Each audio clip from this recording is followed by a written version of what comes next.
Democratic organisation Y, 5th part है। लोकतांत्रिक संगठन क्यों, ये 5वां हिस्सा है। Shaitans attacked India from 1500 BC time to time. ये जो मध्य एशिया के जो शैतान थे सीरिया के, जिनको बहुदेववादी कहते हैं, तो ये जो बहुदेववादी जो शैतान थे ये भारत पर जो है 1500 BC के आसपास से आक्रमण करना शुरू किए, समय समय पर आक्रमण करते रहे। तो इनके आक्रमण को इसलिए माना जाता है कि उस समय जो है सीरिया के बीच में देवासुर संग्राम चल रहा था। तो ये जो बहुदेवा लोग हैं, ये अपने को आर्य देव कहते थे। तो इनका असुरों के साथ में देवासुर संग्राम चल रहा था और असुर सेनाएं भारी पड़ रही थी। तो ये देव सेनाएं मारी मारी फिर रही थी, सारी दुनिया में भाग रही थी, त्राहिमाम करते हुए। और जो सिंधु घाटी सभ्यता में जो इंडस वैली सिविलाइजेशन है, उसमें पाया जाता है कि इसमें मारकाट मची थी और इसको जलाया गया था, ये प्रमाण मिलते हैं। तो ऐसा इतिहासकार अनुमान करते हैं कि चूँकि देव सेनाएं भाग रही थी, तो हो सकता है कि देव सेनाएं इधर आई हों। और चूँकि इंडस वैली सिविलाइजेशन के लोग बड़े शांतिप्रिय थे, इनके पास लोहे का हथियार नहीं था, घोड़े नहीं थे और लड़ाई के सामान नहीं थे, तो हो सकता है छोटी सी भी देवसेना रही होगी तो उसने जलाया होगा सिंधु इंडस वैली सिविलाइजेशन के नगरों को, यहाँ के लोगों को मारा पीटा होगा, इनको कत्लेआम भी किया होगा। तो मोहनजोदड़ो को इसीलिए जो है मुर्दों का टीला कहते हैं। इंडस वैली सिविलाइजेशन में जो मोहनजोदड़ो है, कहते हैं नहीं मोहनजोदड़ो की सभ्यता, तो उसको मुर्दों का टीला कहते भी हैं। तो मुर्दे कैसे हो गए, जरूर कोई वहाँ पर लड़ाई झगड़ा हुआ था, मारकाट मची थी। तो इसलिए कहा गया कि ये शैतान समय समय पर लगभग 1500 ईसा पूर्व के आसपास आक्रमण करते रहे हैं भारत पर। यही एक प्रमाण मिलता है, इतिहासकार ऐसा अनुमान करते हैं। शैतान्स डिफीटेड मूल्यवासी rulers by the policies of saam daan दंड भेद। इन शैतानों ने, ये जो बहुदेववादी जो शैतान थे, जो ढेर सारे देव देवी लेके भारत में आए, आक्रमण कर रहे थे, तो इन बहुदेववादी शैतानों ने साम दान दंड भेद की नीति से मूल्यवासी राजाओं को पराजित किया।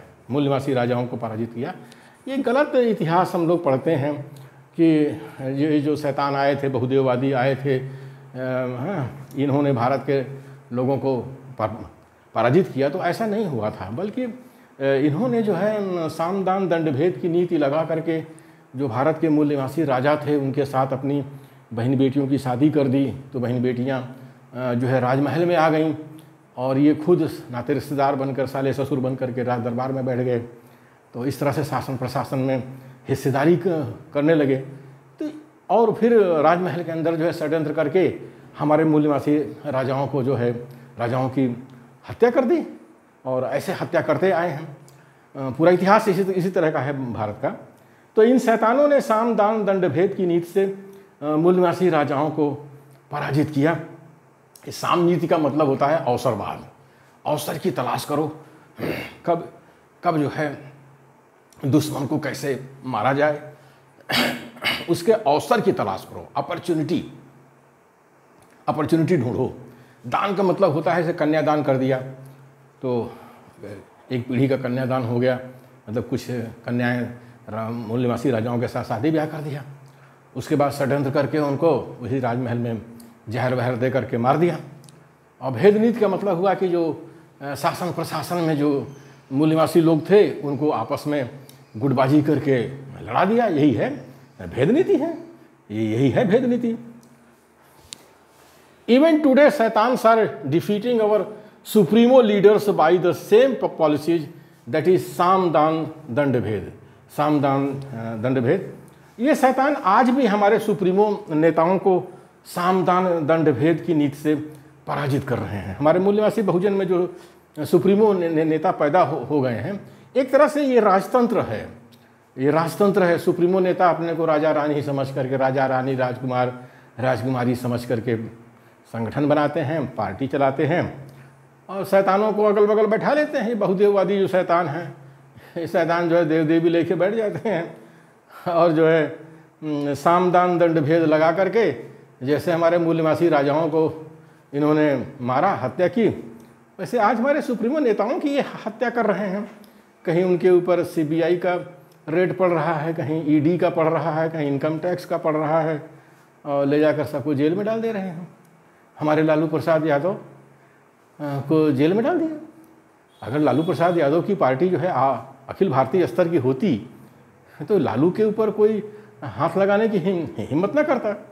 ये तो ज़बरदस्ती उनको कह दिया कि जो है आप मुख्यमंत्री थे तो आपके राज्य में ऐसा हुआ, कोई घोटाला, चारा घोटाला हुआ, चारा खा गए लोग, तो आप चलो जेल में।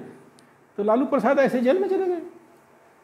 तो अगर इनकी अखिल भारतीय पार्टी होती तो लालू प्रसाद जेल जाने वाले नहीं थे। लेकिन है, हमारे सुप्रीमो नेता हैं, क्या करें, लालू जी भी सुप्रीमो नेता हैं, कोई राजतंत्र से पार्टी चला रहे हैं।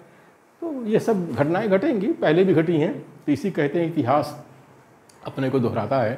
प्राचीन काल में हमारे राजे महाराजे ऐसे ही मारे गए इन शैतानों द्वारा, आज सुप्रीमो नेता मारे जा रहे हैं। इसी तरह से ऑन डेट आवर मूल निवासी leaders are lacking of higher education largely. आज की तारीख में हमारे मूल निवासी राजनेताओं में उच्च शिक्षा की भारी कमी है। आज की तारीख में हमारे मूल निवासी राजनेताओं में उच्च शिक्षा की भारी कमी है, यानी यूनिवर्सिटी एजुकेशन की भारी कमी है। क्योंकि हज़ारों साल से ये समाज गुलाम रहा है, मूल निवासी बहुजन हमारे भारत देश में। यही बाबा साहब ने भी आकलन किया था, इसीलिए वो एक जो है ट्रेनिंग इंस्टीट्यूट खोलना चाहते थे, जिसमें आने वाले राजनेताओं को वो जो है ट्रेनिंग देना चाहते थे। वो ट्रेनिंग इसलिए देना चाहते थे कि लोकतंत्र लागू हो रहा है, तो इन नेताओं को पता होना चाहिए कि लोकतंत्र क्या होता है, कैसे लोकतंत्र का फ़ायदा मूल निवासी बहुजन को मिलेगा, कैसे इस देश का विकास होगा। लेकिन बाबा साहब नहीं बना सके वो ट्रेनिंग इंस्टीट्यूट, और ये सुप्रीमो नेता सत्ता में तो आ गए, लेकिन अपने पार्टी के लिए, अपने लिए कोई रिसर्च विंग नहीं बनाए, कोई सिलेबस कमेटी नहीं बनाए, कोई ट्रेनिंग की व्यवस्था नहीं किए, ट्रेनिंग इंस्टीट्यूट नहीं बनाए। तो इसलिए इनके अंदर उच्च शिक्षा की भारी कमी है, और पार्टी के कार्यकर्ताओं में भी बहुत ज़्यादा उच्च शिक्षा की कमी है।